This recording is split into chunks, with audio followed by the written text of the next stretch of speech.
Mesdames et messieurs, bonjour. Je suis en fait tout à fait ravi de vous retrouver dans cette nouvelle édition, dans votre émission semi-hebdomadaire autour du monde édition Afrique. Comme vous savez, pendant cette édition de lundi, nous essayons de vous présenter plusieurs nouvelles, notamment ou plutôt un reportage qui va jeter plus de lumière sur les traits caractéristiques d'un sujet tout à fait africain. Justement, aujourd'hui, nous devons commencer cette édition par ce reportage qui va jeter plus de lumière sur l'Égypte et qui prend la présidence du NEPAD jusqu'en 2025. Lors d'une réunion virtuelle à laquelle a assisté mercredi 15 février le président Abdel Fattah al-Sisi, le président rwandais Paul Kagame a remis la présidence de 2 ans du comité directeur au président Sisi. Le président égyptien a noté que son pays, en tant que président du NEPAD, cherchera à mobiliser des ressources financières dans les domaines prioritaires pour l'Afrique d'une manière qui assure la réalisation des objectifs de l'agenda 2063 pour le développement de l'Afrique. Donc, un tout petit reportage. Après ça, c'est le temps des analyses. L'Égypte a assumé la présidence du comité directeur de l'Agence du nouveau partenariat pour le développement de l'Afrique, NEPAD, lors d'une réunion virtuelle à laquelle a assisté mercredi 15 février le président Abdel Fattah al-Sisi. Le NEPAD, qui est le bras de développement de l'Union africaine, organise et finance des projets et des programmes pour atteindre les objectifs de développement durable sur le continent. Le président rwandais Paul Kagame a remis la présidence de 2 ans du comité directeur au président Abdel Fattah al-Sisi par visioconférence. La réunion a réuni des chefs d'État et de gouvernement africains ainsi que des membres du comité. Dans son discours de remerciement, le président Sisi a passé en revue les priorités de l'Égypte durant sa présidence du comité directeur du NEPAD. Le président a appelé à des ressources de financement nouvelles et non traditionnelles, en particulier à la lumière de la crise économique internationale qui sape les efforts de développement en Afrique. Il a également souligné l'importance de la coopération pour régler la crise de la dette accumulée afin de mettre le continent sur la voie de la reprise économique. Le président Sisi a également noté que l'Égypte, en tant que président du NEPAD, cherchera à mobiliser des ressources financières dans les domaines prioritaires pour l'Afrique, y compris le développement des infrastructures, d'une manière qui assure la réalisation des objectifs de l'agenda 2063 pour le développement de l'Afrique. La liste des priorités, a expliqué le président, comprend 69 projets au cours de la période 2021-2030. Ces projets comprennent par exemple la ligne de navigation entre le lac Victoria et la mer Méditerranée ainsi que la route Le Caire-Cape Town. L'Égypte se concentrera également sur la transformation industrielle, a ajouté le président Sisi.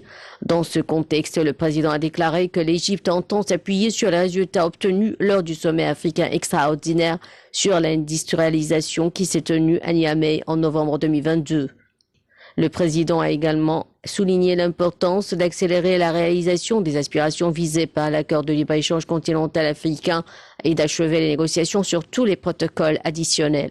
Il a expliqué que l'accord de libre-échange offrira aux pays africains des opportunités de s'intégrer dans l'économie mondiale et d'augmenter les opportunités d'emploi, en particulier chez les jeunes et les femmes.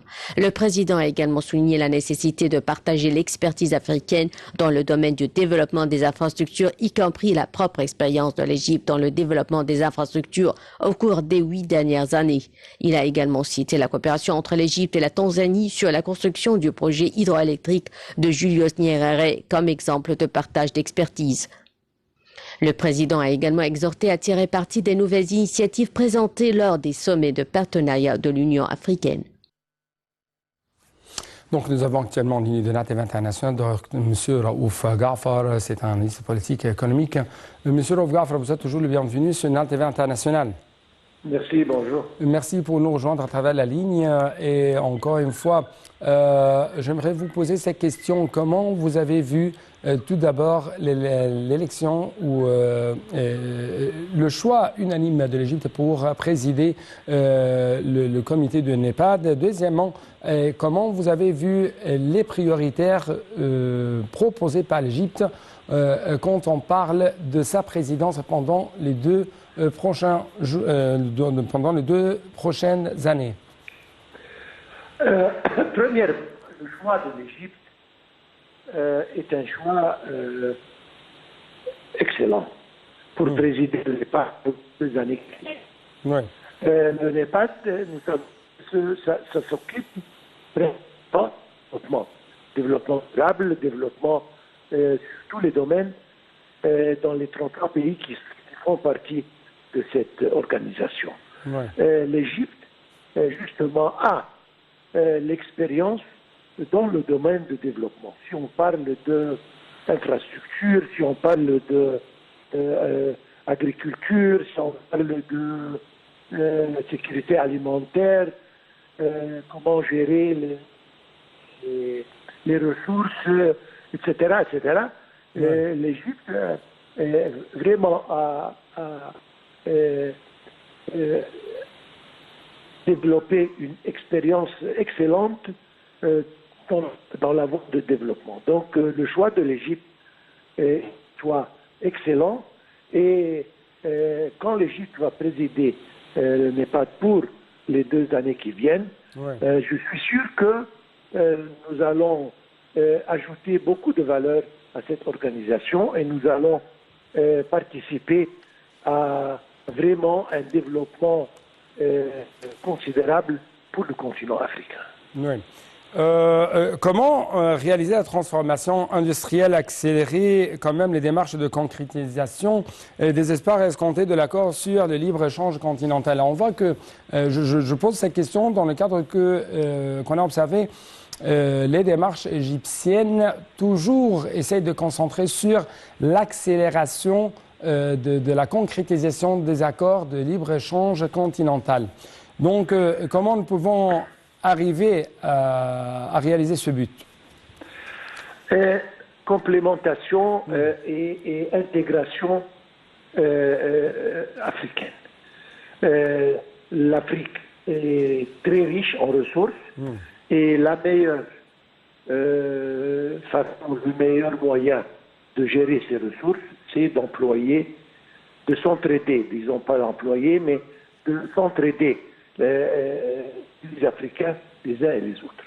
Ouais. Nous avons des ressources d'un côté, nous avons l'expertise de l'autre, nous avons tout ce qu'il faut pour aider les uns et les autres et pour nos développements sans avoir recours à l'extérieur. Ouais. Disons dans beaucoup de domaines. Donc, à mon opinion, c'est que, surtout après les crises qui viennent les unes après les autres, très malheureusement, nous avons appris à dépendre sur soi. Et en Afrique, nous avons tout ce qu'il faut pour qu'on coopère pour justement réaliser nos aspirations. Je pense peut-être à plus de 50, 60, 70% des projets peuvent être réalisés par simple intégration entre les pays. Donc la signature des accords que vous avez mentionnés, ça aide certainement dans cette direction. Transportation, mouvement entre les pays, etc., etc. Ça va être plus important pour achever ce but. Oui. Dans ces crises, comme vous avez mentionné, il y a beaucoup de crises qui frappent le monde entier. Donc, dans le cadre de ces crises qui s'entremêlent, on voit que l'Égypte a affiché une priorité très importante pour le continent africain, notamment dans le domaine de financement. C'est pourquoi l'Égypte a dit qu'elle va ou qu'elle appelle avec le comité de NEPAD à reviser les sources de financement et à chercher de nouvelles et de non traditionnelles sources de financement afin de relever les défis du développement. On parle donc d'un manque de financement apporté au développement, mais aussi un manque de financement pour, par exemple, lutter contre le changement climatique. Et dans cet égard, l'Égypte essaye de jouer un rôle très important afin de relancer de plus en plus l'économie africaine. Donc, quelle est votre remarque sur cette priorité égyptienne? Premièrement, l'Égypte étant l'hôte du COP 27, on a démarré sur la voie de comment combattre et de comment résister au changement climatique. Et c'était un des dossiers très importants qui ont été discutés, surtout à propos de l'Afrique. Comme vous l'avez dit, le continent africain a souffert du changement climatique, bien qu'il a participé le moins à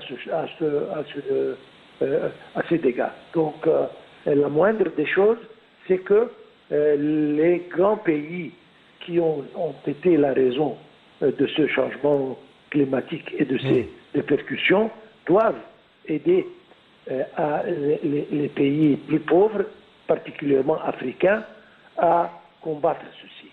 D'un côté. De l'autre côté, par l'entremise certainement de leur financement, etc., etc. Mais en principe, il y a maintenant les banques de développement africaines, Exim Bank africaine toujours, qui vont jouer un rôle important dans le financement de ces projets qui visent au confrontement des répercussions du changement climatique. Ouais. Mais, comme je dis, quand on échange le know-how et l'expertise entre les pays africains les uns et les autres, ça aide à diminuer un peu le financement de l'extérieur.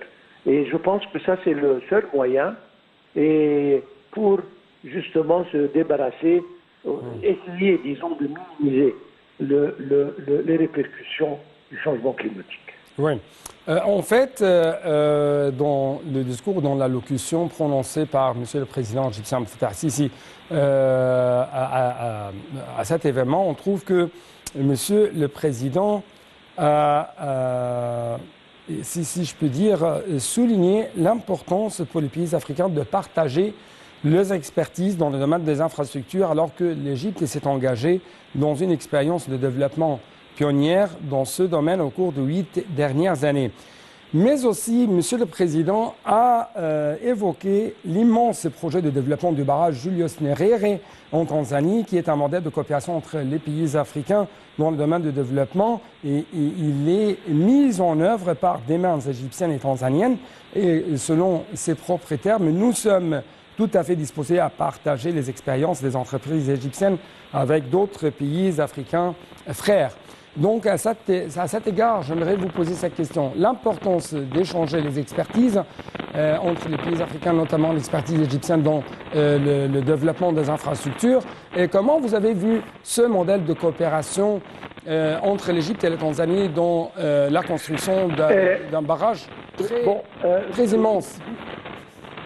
Vous avez parlé d'un point très intéressant et très important en même temps sur le plan intégration. Donc un pays comme l'Égypte qui a une expérience, une grande expérience, je dis, dans le domaine de développement d'infrastructures, et puis il présente cette expérience aux pays africains. Nous avons, comme vous avez dit, conçu et réalisé un grand projet, le barrage de Nyerere en Tanzanie. Ça, c'est un exemple vivant de la coopération entre les pays africains les uns et les autres. L'Égypte peut présenter beaucoup d'autres aides. Nous avons l'expérience dans beaucoup de domaines qui sont intéressants et importants pour l'Afrique. On a parlé, quand on a parlé il y a quelques minutes de la présidence de l'Égypte pour le NEPAD, on a parlé d'infrastructure, on a parlé d'agriculture, on a parlé de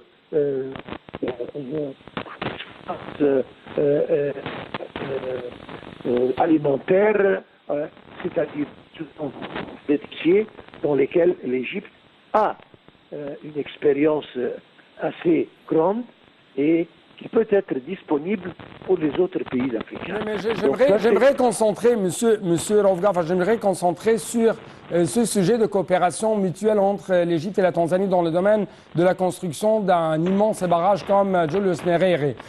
Comment ça envoie un message non seulement à l'Éthiopie, mais pour tout le monde, pour tous les pays africains, on tend toujours les mains de coopération avec les autres pays et en même temps, on essaye de relancer le développement au sein de ces pays africains.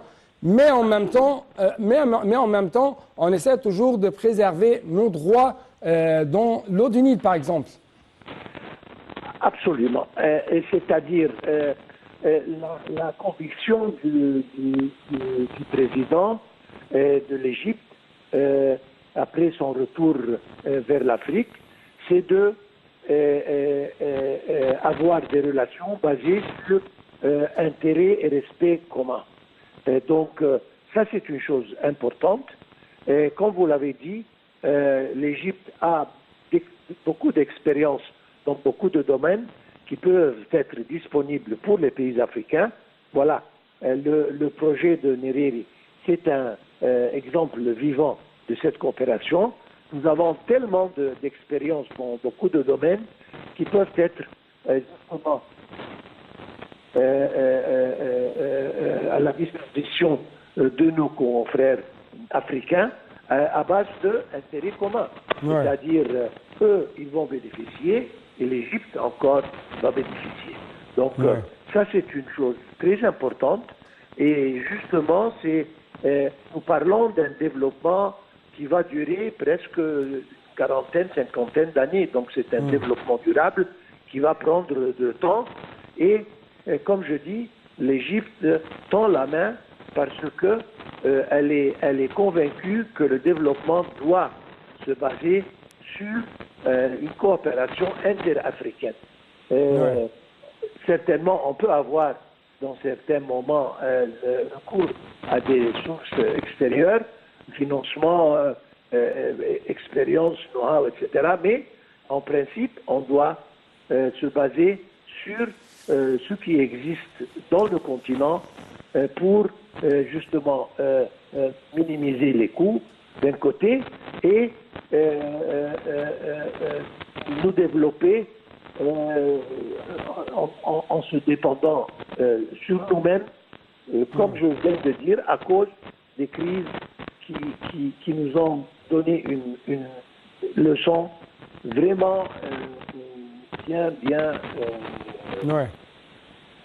Ouais. Voilà. Ouais. En fait, j'aimerais retourner à un point essentiel, c'est l'Égypte qui essaye de relancer ou plutôt d'établir une bonne infrastructure pour le continent africain. Et il s'avère que c'est une base très essentielle, très importante pour toute relance, pour tout essor économique au niveau continental. Et ma question à ce propos, comment ça va, si je peux dire, isoler, comment ça va finir l'isolement du continent africain au niveau de l'économie mondiale? Le continent africain n'a pas été isolé. Il a été vraiment exploité d'une manière qui présentait un intérêt pour les pays exploitants et non pas pour l'Afrique. Donc il est temps maintenant de gérer nos propres ressources, je parle de l'Afrique maintenant, par nous-mêmes et justement forcer notre présence sur le marché international et sur l'économie internationale. Nous avons tellement de ressources, on parle de ressources naturelles, on parle de ressources humaines, on parle de beaucoup de ressources qui existent. Ouais. Nous devons nous développer, infrastructure, ça nous manque, mais on peut coopérer avec disons, le know-how qui existe sur le continent africain, dans beaucoup de pays. Si on parle de développement, on parle de communication, ouais. On parle de informatique, on parle de... Ouais. beaucoup de choses même la gouvernance économique, il y a beaucoup de pays africains qui ont cette expérience et qui peuvent justement la présenter aux autres pays africains. Ouais. Monsieur Raouf Gaffar, en fait, nous touchons presque la fin de cette édition. C'est pourquoi permettez-moi de vous présenter tous mes remerciements pour de telles explications, de tels éclaircissements de votre part concernant ce sujet, la présidence égyptienne de NEPAD. Merci beaucoup, monsieur. Donc, très rapidement, nous devons donc vous présenter ce reportage qui va vous donner plus d'explications sur le Nigeria qui retient son souffle à l'annonce des tout premiers résultats de la présidentielle. Pourquoi? C'est ce qu'on va savoir ensemble. 87 millions d'électeurs étaient appelés samedi à choisir parmi 18 candidats l'homme qui aura la lourde tâche pendant 4 ans de redresser le Nigeria, plombé par une économie en berne, des violences récurrentes de groupes armés et de bandits, ainsi qu'un appauvrissement généralisé de la population. L'annonce des résultats État par État a commencé dimanche peu avant 19h locale, mais va prendre du temps après avoir donné les chiffres pour Ekiti, un petit État du sud-ouest. La commission électorale INEC a reporté la suite à lundi matin.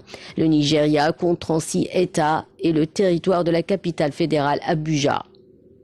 Plus tôt dimanche, le candidat de l'opposition, Atiku Abubakar, avait appelé INEC à rester neutre et à publier les résultats au plus vite, accusant certains gouverneurs d'essayer de compromettre le processus électoral. De son parti travailliste, l'outsider Peter Obi a accusé samedi soir l'INEC de refuser de faire monter les résultats dans l'État de Lagos, qui compte le plus grand nombre d'électeurs inscrits dans le pays, soit 7 millions, et celui du Delta au sud-est, évoquant des pressions du parti au pouvoir, l'APC.